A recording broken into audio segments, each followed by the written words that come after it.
Hi hello ನಮಸ್ತೆ welcome to my kitchen.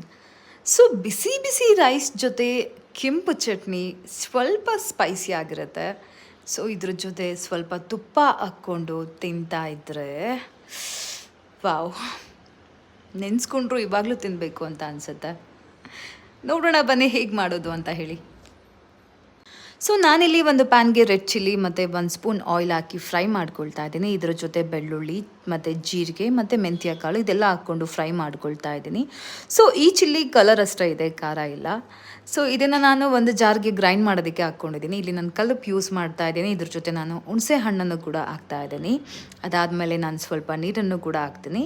ಇದೆಲ್ಲನೂ ನಾನು ಗ್ರೈಂಡ್ ಮಾಡಿಕೊಂಡು ಲಾಸ್ಟಲ್ಲಿ ನಾನು ಆನಿಯನ್ ಕೂಡ ಹಾಕ್ಕೊಂಡು ಸೊ ಫೈನಲ್ ಆಗಿ ರೆಡಿ ಆಗುತ್ತೆ ರೆಡ್ ಚಟ್ನಿ, ಕೆಂಪು ಚಟ್ನಿ.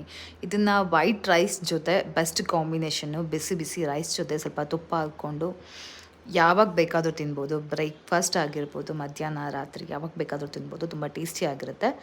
ಬಟ್ ವಿತ್ ಗೀ ಇದ್ದರೆ ಮಾತ್ರ ಇದು ತುಂಬ ಟೇಸ್ಟ್ ಜಾಸ್ತಿ ಆಗುತ್ತೆ ಅಂತ ಹೇಳ್ಬೋದು. ಸೊ ಇಲ್ಲಿ ನಾನು ಕೊಡೋ ಒಂದು ಸಜೆಷನ್ ಏನು ಅಂತ ಅಂದರೆ, ಹುಣಸೆಹಣ್ಣು ಬೇಡ ಅಂತ ಅಂದರೆ ಟೊಮೊಟೊ ಕೂಡ ಯೂಸ್ ಮಾಡ್ಬೋದು. ಬಟ್ ಟೊಮೊಟೊ ಯೂಸ್ ಮಾಡಿದ್ರೆ ನಿಮಗೆ ಚಟ್ನಿ ತುಂಬ ದಿನ ಬರೋದಿಲ್ಲ ಅಂತ ಹೇಳ್ತೀನಿ. ಸೊ ನೀವು ಹುಣಸೆಹಣ್ಣನ್ನು ಯೂಸ್ ಮಾಡಿದ್ರೆ ತುಂಬ ಜನ, ಕೆಲವೊಬ್ಬರು ಹುಳಿ ಕೂಡ ಇಷ್ಟಪಡ್ತಾರೆ, ಖಾರ ಕೂಡ ಇಷ್ಟಪಡ್ತಾರೆ. ಸೊ ಹಾಗಾಗಿ ಅವ್ರಿಗೆ ಹುಣಸೆಹಣ್ಣು ಬೆಸ್ಟ್ ಅಂತ ಹೇಳ್ಬೋದು. ಅದು ನಿಮಗೆ ಮೋರ್ ದೆನ್ 2 ವೀಕ್ಸ್ ಕೂಡ ಬರುತ್ತೆ. ಸೊ ಈಸಿಯಾಗಿ ಮಾಡ್ಬೋದು. ಅತಿ ಬೇಗನೆ ಮಾಡಿಟ್ಕೊಂಡಿದ್ರೆ ಯಾವಾಗ ಬೇಕಾದರೂ ಕೂಡ ತಿನ್ಬೋದು ನೀವು ಅಂತ ಹೇಳ್ಬೋದು. Thank you.